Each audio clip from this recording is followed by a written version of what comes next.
Hallelujah, hallelujah, hallelujah, hallelujah, hallelujah, hallelujah. The Lord be with you. A reading from the Holy Gospel according to Matthew.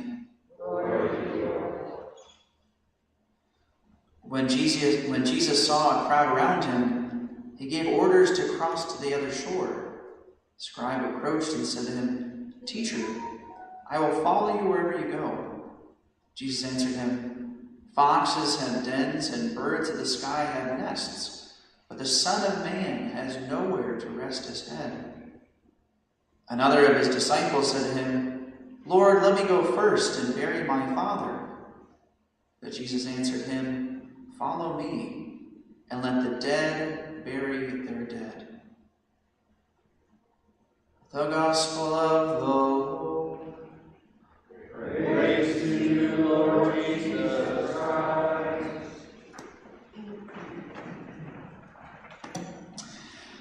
So every year that I went through school when I was young, until I finally made it to the seminary, I went through public education throughout my whole schooling. And I can't vouch for parochial or Catholic schools, but I imagine some of the same ideas are still present. But at least when I was going through public school, when I learned about history, most of what I learned about the church was very antagonistic towards the church. I remember when I was going through world history class as a freshman, and I remember learning about Martin Luther and the Protestant Reformation, and hearing about how much of a hero he was. And I was so ignorant of my faith, I didn't even realize that I was Roman Catholic. I was part of that church that was causing all the problems. Also remember in history class learning about, not the Middle Ages, but the Dark Ages. And when I learned about the different explorers and missionaries that came to the New World, I heard about how cruel they were. I heard about how terrible of a person Christopher Columbus was, or Hernán Cortés, and many of the other explorers. This is something that is just ingrained in our modern educational system. Maybe the one that is the most surprising to me that I've learned since getting a better education was this idea about the earth being flat. I know I've talked about this before, so maybe you remember this, but there's a whole idea out there that is taught in schools and colleges and universities that until Christopher Columbus, people actually thought the earth was flat. That was completely made up. You're never going to find any serious scientist or historian who actually claimed that fact.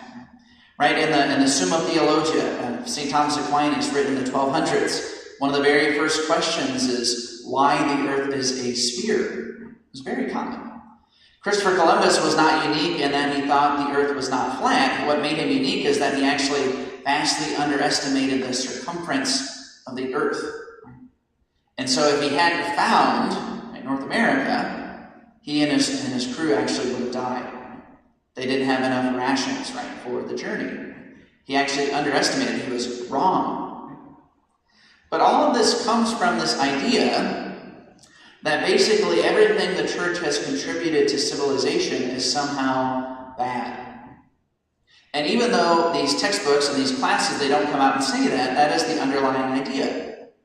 And it comes from the fact that over the last 200 to 300 years, really ever since the time of the Protestant Reformation and the Enlightenment, there's been this rebellion against the establishment. And what greater represents the establishment than, the church, which talks about all this old stuff, that is all outdated now.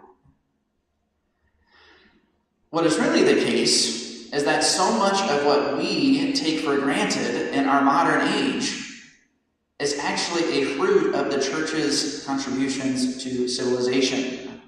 A couple of great books on this. There's a book by Thomas Woods. It's called How the Catholic Church Built Western Civilization.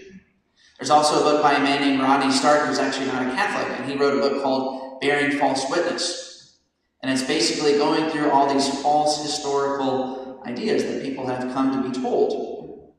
And the reason why it is taught in schools and in textbooks and universities is because some very intelligent people over the last 200 years have tried to rewrite history to discredit the church.